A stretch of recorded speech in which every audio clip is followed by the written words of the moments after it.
Hey, welcome to 2026. It's a perfect time to regroup. And that's exactly what we're talking today about. This is my special guest, Barbara Gustavson. And how are you doing today? I am doing great. How are you doing, Carrie? I'm doing fantastic. Look, we met 15 years ago. I was thinking about this and you and Paul the other day.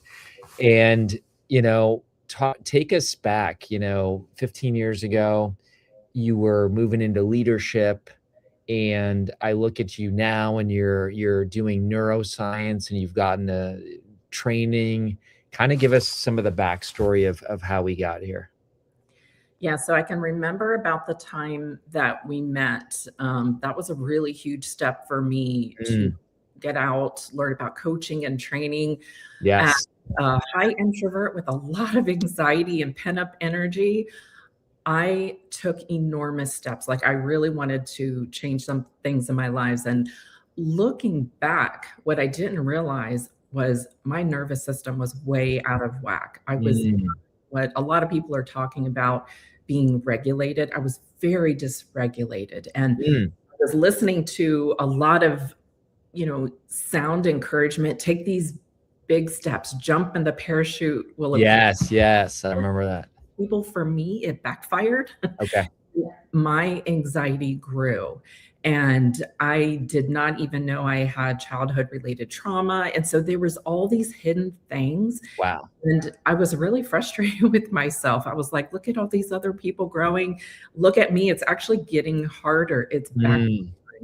And I had no idea why. And I wish I could tell you that, one day the light bulbs all came on, but it was really through a series of missteps and getting back up and what I now call regrouping and allowing my nervous system to heal and become regulated and even understand my own wiring. That's when I really started noticing not big changes, but little subtle Yeah. changes that grew over time and led me to where I am today. First of all, thanks for being here because that's huge. I'm in my wife's office. My wife is a counselor and she sees people all the time with anxiety. And I mean, anxiety is exponential today. I think part of it's because, I mean, I believe in creation. I believe God created us. But a lot of stuff I've been paying attention to is that like the human species has not you could use the word evolve, but has not come to the place where we are equipped for all the inputs and distractions and pressures. And I mean, Barbara, you look at today, I once heard somebody say, we've always been jealous of our neighbor's backyard, but Mhm. now we have 6 to 8 billion backyards that we can see on social media. I mean, you see what I'm talking about? Yeah, definitely. Definitely. There's a lot of noise. And I will say that I have been one who has been caught up in that and being an over perfectionist. Yeah, I think for me that made it harder. Just gotcha. I just was comparing myself. So I had to really come to terms with what I was thinking was not healthy for me, even at a Mm, biological level. And I had to be willing to look in the mirror. I had to be willing to step out of my busyness. yeah, I realized looking back that was a mask. Like I'm not against goal setting, achieving. I sure. think sometimes when we haven't dealt with certain things that we don't even know about, being busy can mask that. And I know, Carrie, you talk about how different ways people numb their pain, and that Yeah. for me. And for me, it was hiding behind different roles, even as a mother, to stay busy, so I don't have to deal with this uncomfortable emotional pain. This is huge. I think super courageous, first of all.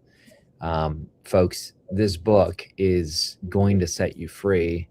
Listen to what Barbara's saying. I mean, I know what community you're talking about, and I know you're not throwing anybody under the bus or anything, but you can be in communities or environments that the pressure to perform, I don't care if it's the church world or the corporate world or the coaching world, but I know what you're talking about. And there was an environment where it was very much pressure. to perform and achieve. And you're saying that's what actually, correct me if I'm wrong, exposed the trauma or revealed it or said, hey, Barbara, you got to work on some stuff? Yes, and I will tell you, I look back and I see that as a gift, because if that never happened, I don't believe that I would be experiencing the freedom.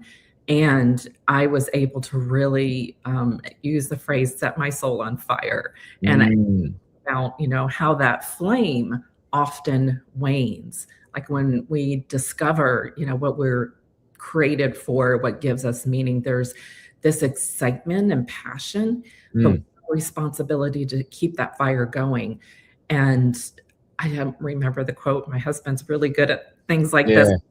This quote, I believe it's Abraham Lincoln. He talks about us lighting other people, Mm, candle.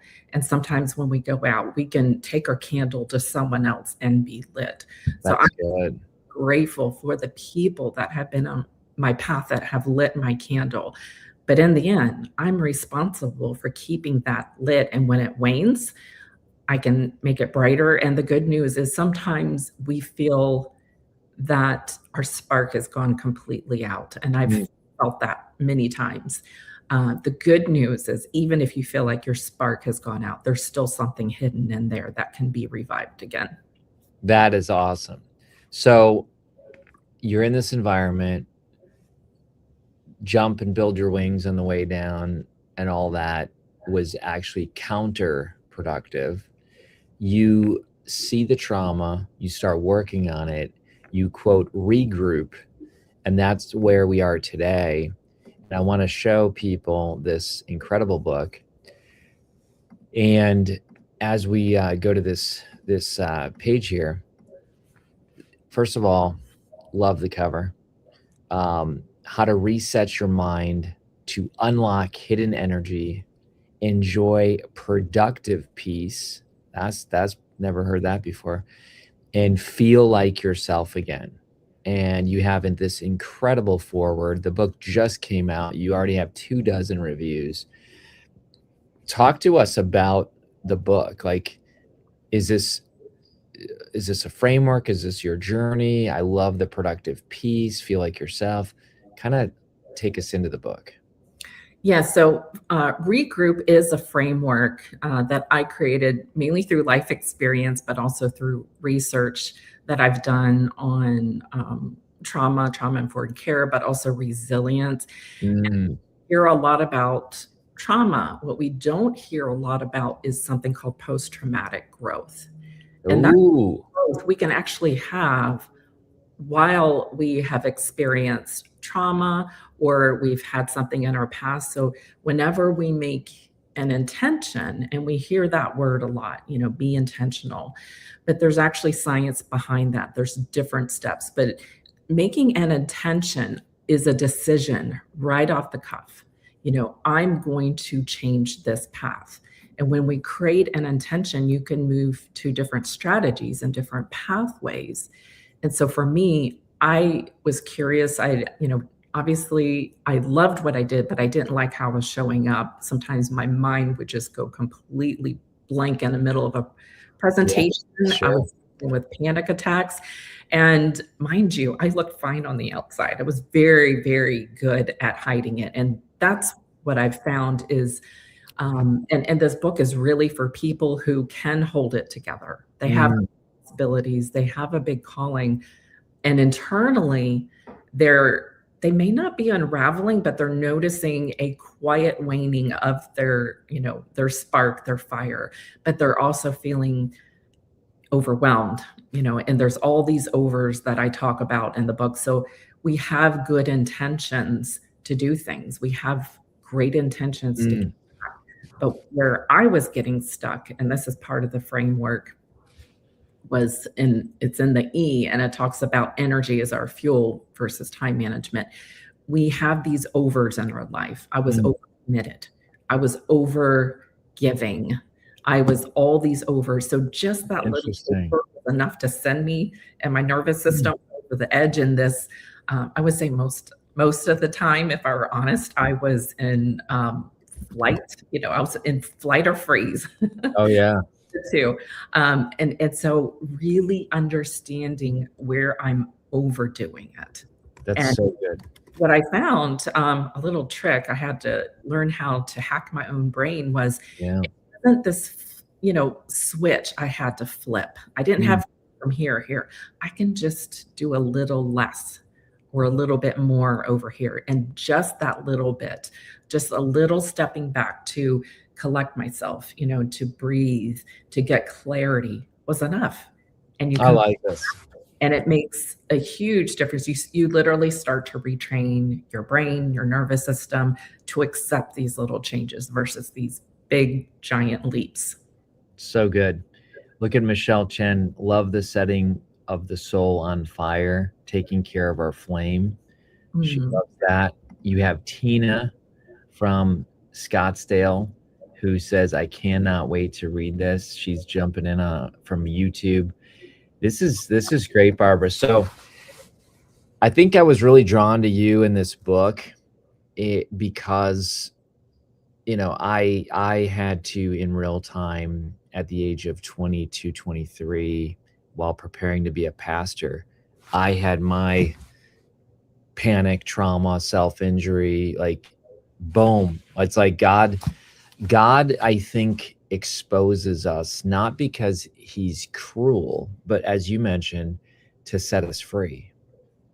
I mean, you said it was almost like a gift, even though like it wasn't fun at the time, but you look back and don't you think that that was your moment where all the symptoms started coming, but that's what led you to deal with the acute pain rather than continue to mask the chronic pain?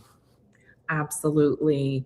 At the time, I was probably midway in my caregiving journey with dad. It was about a 15-year journey, a 3-year journey with my mom prior to that. Wow. So I was carrying all this hidden weight, which a lot of people do. They, do what they do on a normal workday, but then they have all these added responsibilities. Wow. And that hidden weight accumulates. And so I was trying to do it all with the support of my husband, of course. And with well intention, I was able to do it. I was able to, pull it off until Wow. I couldn't. And that's the thing I had to really learn. And I learned this through my mom, Mm. held things in until her death, but there is a cost of carrying Mm. much that over. Wow. There is a Wow. cost to even listening too much if we don't allow ourselves to step back and heal and regroup. And so there was a cost on my health, there was a cost on my relationships, my marriage, and there was a cost of my peace. That's one of my biggest core values is peace. I didn't have that sense of inner peace. Mm. Really love though through all this, I personally feel like God was orchestrating and bringing around the people that I met in several communities who are today part of my support system, which I didn't have. I didn't see that back then. So I'm able to look back now. When you're going through it, it's hard to see because you're right in the details, you're in the midst. Mm. But when you're able to step back and kind of look down at the big picture, that's when you can start to see the good too, even in the midst of chaos. That's powerful. So this regroup, I mean, we've heard that term, like, hey Yeah. kids, let's regroup, or teams on the field. Hey guys, let's regroup. But what does regroup mean for you? I heard you start spelling out the E. Like, does regroup, it stands for something as well as it's a metaphor? What do you think? Yes, there's 7 different things that it stands for. And so Mm. for me, just big picture regroup, if you think of the military, when where sometimes they have to retreat and regroup to get their footing again, relook at their strategy. So for me, I need to step back to get my footing before I can actually reset. Because I can go into reset mode, I can recharge, but if there's things under, these hidden barriers that we don't know that are actually going against us, Yeah. resetting it's not as effective. But if we regroup and really examine what's going on in our thinking and our energy, where we're feeling depleted, then we can make these tiny shifts, and the resetting comes Mm, much easier, and it starts to reset more. And I tell people that it's not an event, a one time. I still regroup. For the last 8 years, maybe 9 years, I take a monthly regroup where I actually get alone. I also have weekly, daily. If you were to look at my calendar, I have all these 5-minute slots with a little brain icon. And that's a reminder to schedule my brain break, my little regroup. So a lot of people don't have the luxury of stepping back mm, or what they're doing to take this long regroup or retreat. And so I've hopefully created, there's a list in the back of the book with different ideas, little mini regroups, mid-size and then long regroups. If people are feeling they need to take a sabbatical, I work with some of the busiest people, especially in healthcare. And sometimes just 1 or 2 minutes, several times a day, is enough to really give their nervous system a break and to give them these energy boosts throughout the day. mm. I like that. So does the crowd here. Brain breaks. That's pretty powerful. So, Barbara, I'm looking here. I dropped the link in, and we'll have people check it again. By the way, you got a whole nice crowd here. But if everybody can go to discovernextstep.com, and from there, Barbara, discovernextstep.com, they can, you said, click the word shop, and then it'll lead them to this page. Yes, they can go to that regroup-book.com, and what it'll do is it'll go to, if somebody's already bought the book, they can just put their order form. But Yeah. bonus is there is a companion journal if people really want to dig deeper as they're reading the book. There's also a study guide for teams. I really envision teams going through this together. Wow. And there's a little meditation, short meditation I did. And one of the things that's helped me, just because I'm very visual and I'm also Mm, tactical, I need something hands-on. I've put different things in my pocket over the years to really ground me. So I created these little affirmation pocket cards that people can download, print out, wow. stuff in their pocket, just as a reminder that they don't have to do it all. That, That's cool. you know, they can still be strong while they're struggling, and just little mindset shifts that they can have. That is cool.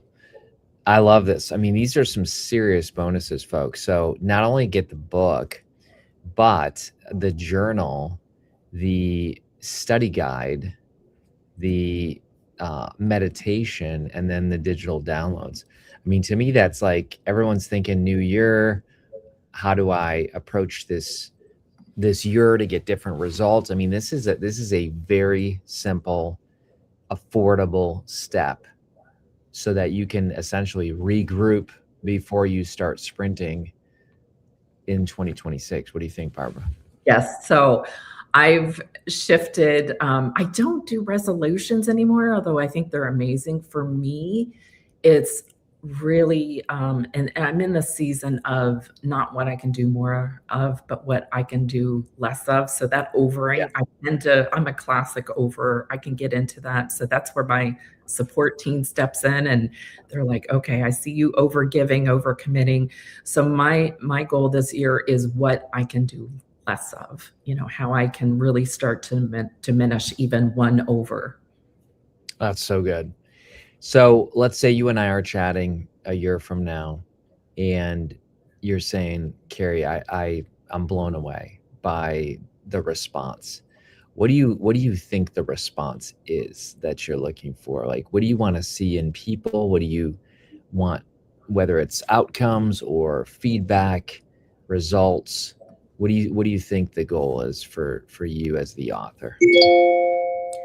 So I'll tell you, the first thing that comes to mind is for someone to realize there's nothing wrong with them, but that That's their nervous system might be dysregulated. And I think that alone will expand our compassion for ourselves, but also it'll trickle on to others.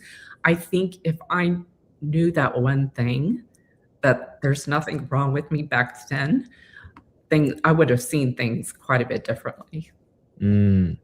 That's powerful. Well, and I see the world through intellectual property, and I see so many things here that are so incredible. Like turn time management into energy management. That sounds cool. Learn to work with your brain, not against. I mean, how many people literally are at a war with themselves? What do you think? Yes, 100% yes, because that was me. Yeah. And I think when I really started to understand my biology, my physiology, and through the work of Dr. Amen and Amen University, just learning foundational basics like your iPhone. We don't need to learn how the whole thing works. But if we know the basics, we can move through life with more ease, so it's really understanding how we're wired, our psychology, understanding our brain type, which I talk about in the book too. That was little things like that gave me knowledge that I can use in real time. I see this book as giving people tools to be successful, tools to make it through their day, tools to handle anxiety. What do you think? Do you see it almost like as a toolbox as well? It's a toolbox, and I know myself when I see tools, I'm like, yes, but I encourage people to pick one of those tools. Try it out. Don't try everything. Try it out. See how it works. Then pick another tool and try it out. See how it works. See how you can adjust it and tweak it to fit your situation and what you're going through. Tools can be revolutionary. I mean, even I was given a tool up until now, and you might be like, what is that even? But you hear it all the time, like young people, I'm never going to be successful. I'm never going to remember people's names. I'm never, and I say, hold on, up until now. Up until now. Because up until now gives you the permission and ability to create a new future. And I feel like with your book, just even some of the things I've read, it's almost like these little tools that, I mean, I'm just, even the subtitle, I'm like, oh my gosh, productive peace, feeling like how many people don't feel like themselves? They don't even know themselves. Do you think post Regroup, Barbara, it sounds like you have a high level now of self-awareness, whereas in the past you were masking self-awareness because it was too painful? Yes, absolutely. And my hope is when people read this and use it, they'll begin to find their footing again, but they'll also begin to release expectations of what their life should be like. Because through this caregiving season up until a couple of years ago, in fact, yesterday was the 2-year mark of my dad's passing. Wow. Till then, I really started to finally understand, this new footing and what my life could be like now. I had all these expectations, and so I had to be willing to let go of a lot of that and be open to what life could be like if I were to use these tools and let it flow more easily versus trying to force it in a certain direction. That is good. Oh my gosh, this is good. And I think you're resonating because Ellen here says that the grace to accept myself. Yes. I mean, I feel that that's in harmony with your book.